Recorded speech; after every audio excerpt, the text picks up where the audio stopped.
പ്രദീപ് സാറിനെ കരുമൻ കൊല്ലാൻ ശ്രമിച്ചെന്നോ? അതെ ചിന്നു, രക്തത്തിൽ കുളിച്ച് മരിക്കാറായ പ്രദീപിന്റെ അടുത്ത് നിന്നാ കരിമനെ പോലീസ് പിടിച്ചത്. ഞാനിത് വിശ്വസിക്കില്ല. പ്രദീപിനോട് കരിമന് ഇത്ര വൈരാഗ്യത്തിന്റെ കാരണം എന്താ? ഇനി പ്രദീപ് നമ്മുടെ മുമ്പിൽ നല്ല പിള്ള ചമയാണോ? അയാളാണോ ആ പെൺകുച്ചിനെ തട്ടിക്കൊണ്ടു പോവാൻ കരിമനോട് പറഞ്ഞത്? ഡോക്ടറെ കൊന്നത് പ്രദീപ് തന്നെയാണോ? ഇതൊക്കെ അറിഞ്ഞ കരിമൻ ജയിലിൽ ചാടി പ്രദീപിനെ കൊല്ലാൻ ശ്രമിച്ചതാണോ? ചതിയന്മാരെ വെറുതെ വിടില്ല എന്ന് കരിമൻ എന്നോട് SP ഓഫീസിൽ വെച്ച് പറഞ്ഞത്. അതവൻ പാലിച്ചതായിരിക്കും. അപ്പോ പ്രദീപ് നമ്മുടെ മുമ്പിൽ കാണിച്ചതൊക്കെ അഭിനയായിരിക്കും. എന്നാലും ഇത്തരം ആളുകളുണ്ടോ ഭൂമിയില്?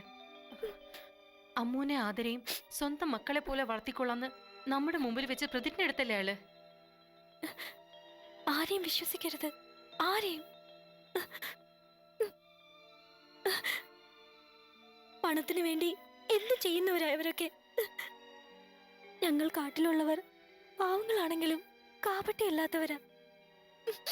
എനിക്ക് മടുത്തു. ഞാൻ കുഞ്ഞിനെയും കൊണ്ട് മുത്തിയുടെ അടുത്തേക്ക് പോവാ. ചിന്നു, ഇല്ല, നീ എങ്ങോട്ടും പോകണ്ട. ഇതിന്റെ സത്യാവസ്ഥ എനിക്കറിയണം. കരിമന് പ്രദീപാണ് ചതിച്ചതെങ്കിൽ അത് സെലീന കണ്ടുപിടിക്കുക തന്നെ ചെയ്യും. പ്രദീപ് സീരിയസ് ആയി ICUവിൽ അഡ്മിറ്റ് ആയതേ ഉള്ളൂ. അയാൾ മരിച്ചിട്ടില്ല.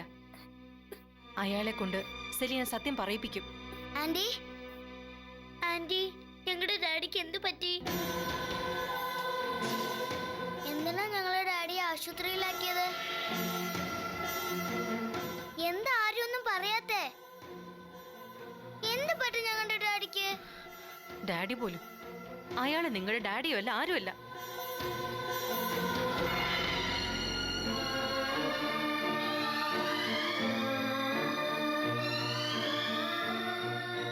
നോ, ഞാനിത് വിശ്വസിക്കില്ല. താൻ കള്ളം പറയാ. ഇനിയും എന്നെ തെറ്റിദ്ധരിപ്പിക്കാനാ ഭാവമെങ്കിൽ സാർ എന്നെ വേണമെങ്കിൽ കൊന്നോ, എന്നാലും വേണ്ടില്ല. എനിക്ക് സത്യം പറയാതിരിക്കാൻ മേല. സംശയം ഉണ്ടെങ്കിൽ സാർ ആ സുധീഷിന്റെ ബാങ്ക് അക്കൗണ്ട് ഒന്ന് പരിശോധിച്ചു നോക്കിയാട്ടെ. 6.5 ലക്ഷം രൂപ വർഷ മേഡത്തിന്റെ അക്കൗണ്ടിൽ നിന്നും സുധീഷിന്റെ അക്കൗണ്ടിലേക്ക് മാറ്റിയതായി രേഖയുണ്ട്. അന്ന് തന്നെ സുധീഷിന്റെ അക്കൗണ്ടിൽ നിന്നും 2 ദിവസം കഴിഞ്ഞപ്പോ പണം ആ വീണയുടെ അക്കൗണ്ടിലേക്ക് പോയതായും രേഖയുണ്ട്. സത്യമാണോ താനീ പറയുന്ന? ദേ, ഈ പകല് പോലെ സത്യം.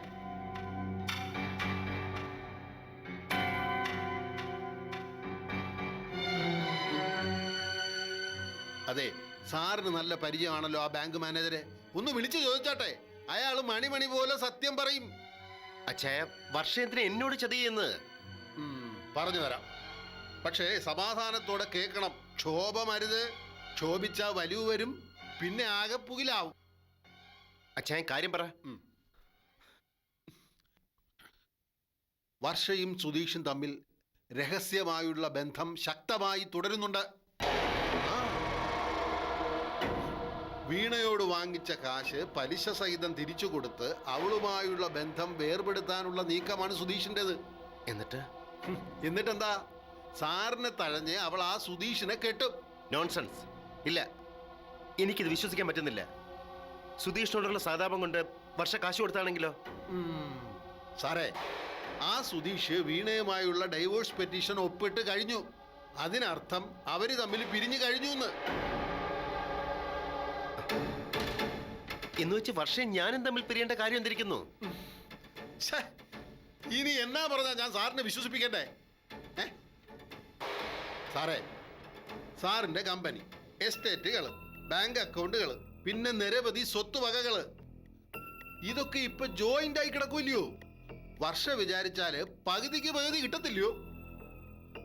ഇനിയിപ്പോ സാറിനെ കർത്താവ് മുകളിലോട്ട് വിളിച്ചെന്ന് വെച്ചോ. അല്ല, ഇപ്പോഴൊന്നും വിളിക്കത്തില്ല. അഥവാ ഇനി അങ്ങനെ വിളിച്ചെന്ന് വെച്ചാ ഈ കാണായ സ്വത്തുക്കളൊക്കെ ആർക്കാ കിട്ടുന്നേ? എല്ലാം വർഷയ്ക്ക് സ്വന്തം. കോടീശ്വരിയായ വർഷ മേനോൻ വർഷ സുധീഷായി മാറാൻ പിന്നെ ഏറെ നേരം വേണോ?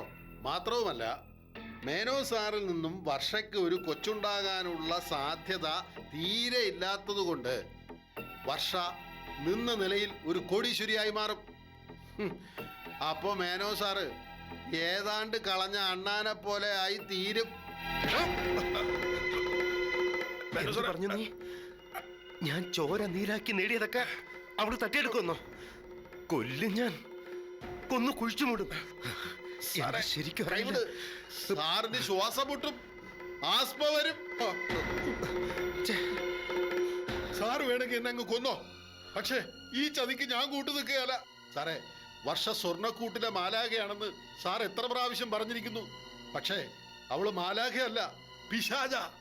സ്വർണ്ണക്കൂട്ടിക്കിടക്കണ പിശാജ്. അവൾ കൂട് പൊളിച്ച് പുറത്ത് കടന്നു കഴിഞ്ഞു. ഇനി സർവനാശ. സാറ് സൂക്ഷിച്ചോ.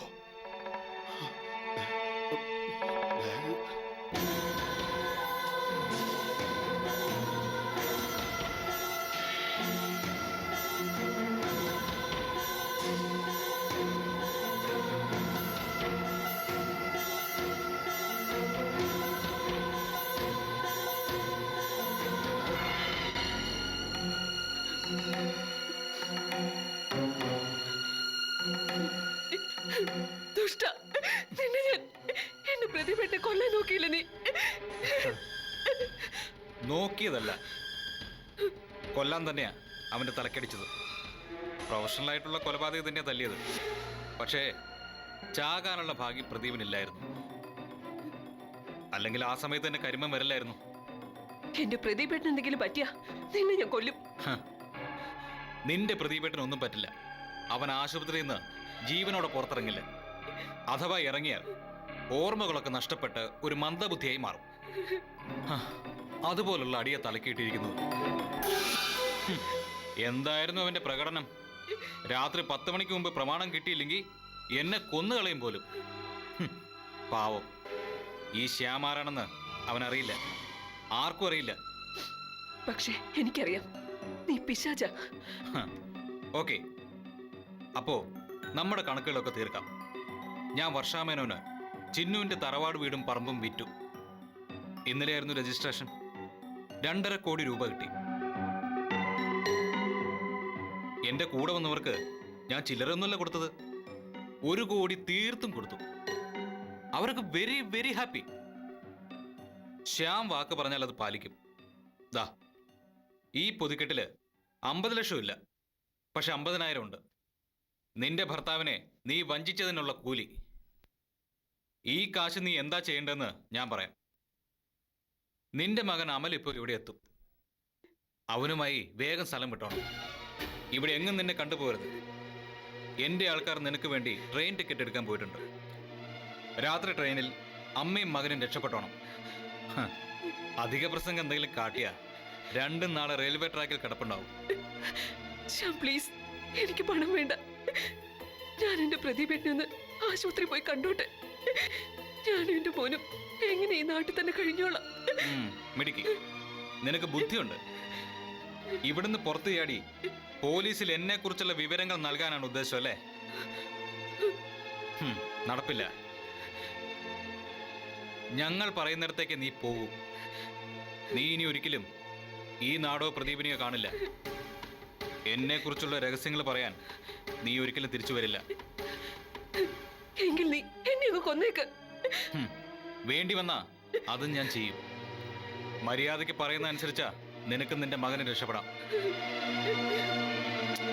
Okay, take. നിനക്ക് യാത്രയപ്പ് നൽകാൻ ഞാൻ റെയിൽവേ സ്റ്റേഷനിലേക്ക് വരാം. ഈ വാക്ക് ഞാൻ പാലിച്ചിരിക്കും. പോരെ? ആ, പിന്നെ നമ്മുടെ കല്യാണക്കാര്യം. എന്നെ കല്യാണം കഴിക്കാൻ കൊതിയോടെ ബാംഗ്ലൂരിൽ നിരവധി സുന്ദരിമാർ കാത്തിരിപ്പുണ്ട്. എനിവേ, അടുത്ത ജന്മത്തിലെങ്കിലും ആ ഭാഗ്യം നിനക്കുണ്ടാവട്ടെ എന്ന് നീ പ്രാർത്ഥിച്ചു.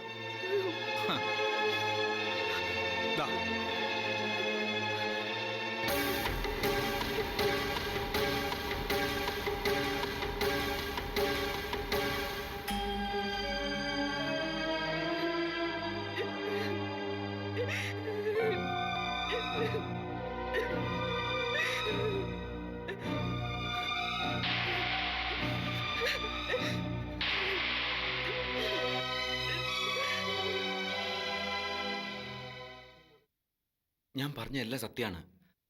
ശ്യാമ എന്നെ കൊണ്ടെല്ലാം ജയിച്ചത്. പകരം വീട്ടാൻ വേണ്ടി ഞാൻ ജയിൽ ചാടിയത്. പക്ഷെ ചെന്ന് പെട്ടത് ചോരയെ കുളിച്ച് കിടക്കുന്ന പ്രദീപിന്റെ മുമ്പിലാ. ഞാനിതൊക്കെ വിശ്വസിക്കുമെന്നാണോ കരുമ കരുതിയിരിക്കുന്നത്? വിശ്വസിച്ചാലും ഇല്ലെങ്കിലും ഇതാണ് സത്യം. എത്രയും വേഗം ആ ശ്യാമനെ അറസ്റ്റ് ചെയ്തില്ലെങ്കിൽ അവൻ ആ കുഞ്ഞുങ്ങളെ കൂടി കൊല്ലും. കരുമ, നിന്റെ പേരിൽ തട്ടിക്കൊണ്ടുപോകൽ മാത്രമല്ല, കൊലപാതക ശ്രമം കൂടിയുണ്ട്. നിന്നെ സബ് ജയിലിലേക്കല്ല, സെൻട്രൽ ജയിലിലേക്ക് അയക്കാനാ മുകളിൽ നിന്ന് ഉത്തരവുണ്ടായിരിക്കുന്നത്. സെൻട്രൽ ജയിലിലേക്കല്ല, എന്നെ കൊലമരത്തിലേക്ക് അയക്കേണ്ടത്. പക്ഷെ നിങ്ങളുടെ ശൗര്യ സാമർത്ഥ്യം ഇങ്ങനല്ല കാണിക്കേണ്ടത്. അപകടകാരിയായ ആ കൊലപാതകി പുറത്ത് സ്വൈര്യവിഹാരം നടത്തുമ്പോ നിരപരാധിയെ എന്നെ സെൻട്രൽ ജയിലിലേക്ക് അയച്ചിട്ട് എന്താ പ്രയോജനം? ഞാൻ നിങ്ങളുടെ നന്മയ്ക്ക് വേണ്ടി തന്നെയാ പറയുന്നത്. നീരേറ്റ് കുടുംബത്തിൽ ഓരോരുത്തരെയും നശിപ്പിക്കാനാ ആ ശ്യാമിന്റെ പുറപ്പാട്. എത്രയും വേഗം അവനെ ഒതുക്കിയില്ലെങ്കിൽ. Hello, SP Selina here. ആരാന്നാ ചോദിച്ചത്?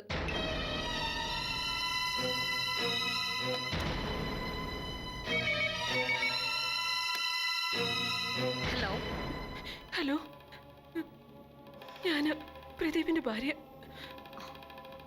നിങ്ങൾ എവിടെയുണ്ട്? ഞാൻ രഹസ്യമായി ഒരിടത്തുണ്ട്. എന്നോടൊന്നും വിചാരിക്കരുത്, ഞാൻ സത്യം പറയാം. ചെൽമി, പേടിക്കണ്ട, ധൈര്യമായി പറഞ്ഞോളൂ.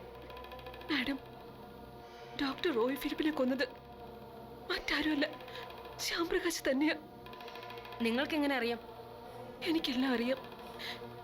എന്നെ കല്യാണം കഴിക്കാമെന്ന് പറഞ്ഞ് വഞ്ചിച്ച് എന്നെ ഭർത്താവിൽ നിന്ന് അകറ്റിയത് ആ ചതിയന് ശ്യാം. വിശദമായിട്ട് പറയൂ. അങ്ങനെ പറയാൻ പറ്റിയ സാഹചര്യത്തിലല്ല ഞാൻ.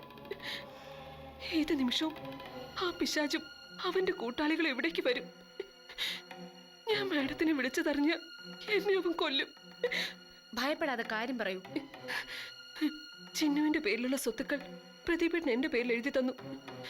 അത് ഗൾഫ് മേനോൻ എന്നൊരാൾക്ക് ശ്യാം വിറ്റു കഴിഞ്ഞു. രേഖകളൊന്നും ഇപ്പൊ എന്റെ കയ്യിലില്ല. എന്നിട്ട് അയാൾ എന്നെ വിവാഹം ചെയ്യാന്ന് പറഞ്ഞ് ഞാനതിന് സമ്മതിച്ചത്. സ്വത്തുക്കളെ വിറ്റ് കഴിഞ്ഞപ്പോ അയാൾക്ക് എന്നെ വേണ്ടതായി. അമ്മുക്കുട്ടിയും കൂടി എത്രയും വേഗം ബാംഗ്ലൂർക്ക് അയക്കാന് അയാളുടെ നീക്കം. അതിനിടയിൽ പ്രദീപേട്ടൻ വന്ന് വഴക്കുണ്ടാക്കി. അതിന് പ്രതികാരമായിട്ട് പ്രദീപേട്ടനെ ഗുണ്ടകളെ വിട്ട് കൊല്ലാൻ ശ്രമിച്ചത്. പ്രദീപേട്ടൻ നിരപരാധിയാ മാഡം. പറയൂ. കരിമന് നിരപരാധിയാ. എല്ലാം ചതിയന്റെ കെണിയാ. അവനെ എത്രയും വേഗം അറസ്റ്റ് ചെയ്തില്ലെങ്കിൽ ഇനിയും കൊലപാതകങ്ങൾ നടക്കും.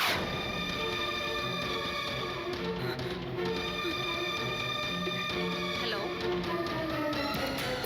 ഹലോ,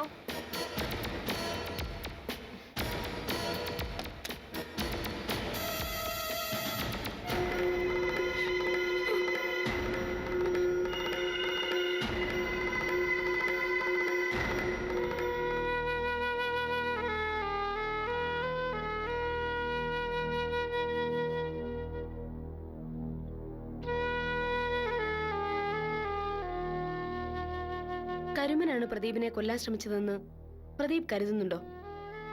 അത് അവൻ എന്തും ചെയ്യാൻ തയ്യാറായി നടക്കുന്നവനാ. നീരേറ്റ് തറവാടിന്റെ അസ്ഥിവാരം തകർക്കുന്നില്ലേ അവൻ പറഞ്ഞത്. ആ ഡോക്ടറുടെ മകളെ കിഡ്നാപ്പ് ചെയ്തില്ലേ അവൻ. എന്റെ ബലമായ സംശയം സെലീന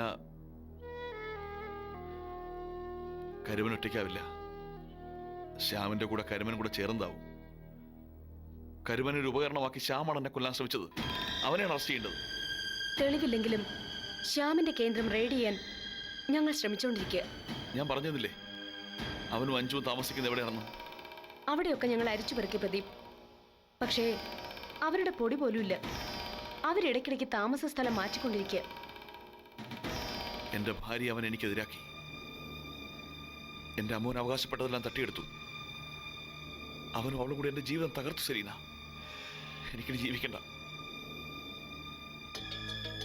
ഡോക്ടറെ കൊന്ന കേസിൽ എന്നെ കുരുക്കാൻ കഴിയാതെ വന്നപ്പോ എന്നെ കൊല്ലാൻ ശ്രമിച്ചു.